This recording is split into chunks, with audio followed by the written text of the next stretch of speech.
আমরা এখন জহরা কালী মন্দিরে যাচ্ছি। তারপরে তোমরা শুধু ব্লগটা দেখতে থাকবে জহরা কালী মন্দিরে যাওয়ার ব্লগে, আর লাইক করে দেবা আর একটা সাবস্ক্রাইব করে দিবা। আমরা এখন রানাঘাটের জহরা কালী মন্দিরে যাচ্ছি, তো চলো তোমরা পুরো ব্লগটা দেখতে থাকো। আমরা এখন জহরা কালী মন্দিরে যাচ্ছি, তোমরা পুরো ব্লগটা দেখতে থাকো। আমি আর ইচ্ছে যখন রানাঘাটে গেছিলাম তখন একটা দিন বিকালবেলা করে আমি, ইচ্ছে, আমার এক দিদি আর ভাগ্নি মিলে চলে গেছিলাম রানাঘাটের নৌকারির মা জহরা কালীর মন্দিরে। রানাঘাট স্টেশন থেকে এটা কিন্তু খুব একটা বেশি দূরে না, টোটোতে গেলে এই 20 টাকা মতো ভাড়া নেবে, একদমই কাছে। তোমরা কিন্তু যারা রানাঘাটের বাইরে থাকো অবশ্যই এখানে আসতে পারো। 1373 সালে যুগল কিশোর নন্দী মা জহরা কালীর এই মন্দিরের প্রতিষ্ঠা করেছিল। সুপ্রাচীন এই মন্দির সবার কাছে কিন্তু খুবই প্রসিদ্ধ। দূর দূরান্ত থেকে লোক কিন্তু এখানে আসে মায়ের কাছে পুজো দিতে, তাদের মনের কথা জানাতে। তো চলো মন্দিরের ভিতরটা তোমাদেরকে একটু ঘুরিয়ে দেখায়।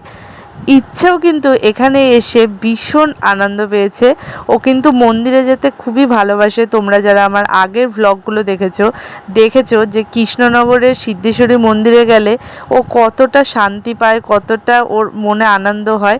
দেখো ও কিন্তু একদম ছুটোছুটি করছে, আর ও কিন্তু ভীষণ আনন্দ পেয়েছে। চলো মায়ের রূপ তোমরা দর্শন করো। আমরা কিন্তু একটু সন্ধে লাগার টাইমে বেরিয়েছিলাম মায়ের এখানে এসে পুজো দেওয়ার জন্য। দেখো ভাগ্নি এখানে পুজো দিচ্ছে, আমি তোমাদের মন্দিরটা একটু ঘুরিয়ে দেখাই। এটা হলো তুলসী মঞ্চ, এখানে সন্ধ্যা প্রদীপ দেওয়া হয়। আর তার পাশেই কিন্তু আছে এদিকটাতে একটা গাছ, আর এই গাছে কিন্তু সবাই যে যার মনস্কামনার জন্য ঢিল বেঁধে দিয়ে যায়, আর মনস্কামনা পূরণ হলে সেই ঢিল খুলে পুজো দিয়ে যায় মায়ের কাছে। তার পাশেই আছে বাবা তারকনাথের মন্দির, তার পাশেই আছে বারের ঠাকুরের মন্দির। তো পুরো মন্দিরটা তোমাদের ঘুরে দেখালাম। যারা রানাঘাটের বাইরে থাকো আমি অবশ্যই বলবো একবার হলেও কিন্তু মায়ের কাছে এসো, তোমরা খুব ভালো লাগবে।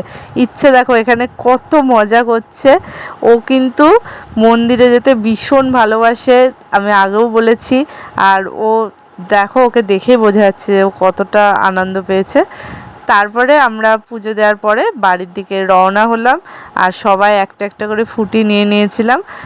গরমের মধ্যে আর অন্য কিছু ভালো লাগলো না, আর সেদিন সোমবার ছিল, নিরামিষে ছিল, তাই বাইরের অন্য কিছু খাবোও না, তাই একটা একটা করে ফুটি নিয়ে নিয়েছিলাম। দেখো বাইরের আকাশটা কি সুন্দর লাগছে, আর টোটোতে যেতে যেতে কিন্তু খুব সুন্দর হাওয়াও দিচ্ছে, মনে হচ্ছে না যে আর বাড়িতে যাই গরমের মধ্যে। খুব অল্প সময়ের জন্য বেরালেও মায়ের কাছে গিয়ে মনটা কিন্তু খুব শান্ত হয়ে গেছিলো, আর ভীষণ ভালোও লাগছিল। আর বাড়ি ফেরার পথে চারিদিকের পরিবেশটা বেশ দেখতে ভালোই লাগছিল টোটোর ঠান্ডা ঠান্ডা হাওয়াতে। এদিকে দেখো ইচ্ছে বাড়ি ফেরার সময় আর আমার হাত ধরেনি, ও একা একাই হেঁটে হেঁটে বাড়ি চলে আসছে। বাড়ি ফিরে একটু ফ্রেশ হয়ে নিয়ে তারপরে ফ্রুটিটা খেয়ে নিয়েছিলাম। এই ভ্লগটা কেমন লাগলো তোমাদের অবশ্যই কমেন্ট করে জানিও, ভালো লেগে থাকলে লাইক করে দিও, আর কমেন্টে জয় মা জহরা লিখে দিও। টাটা।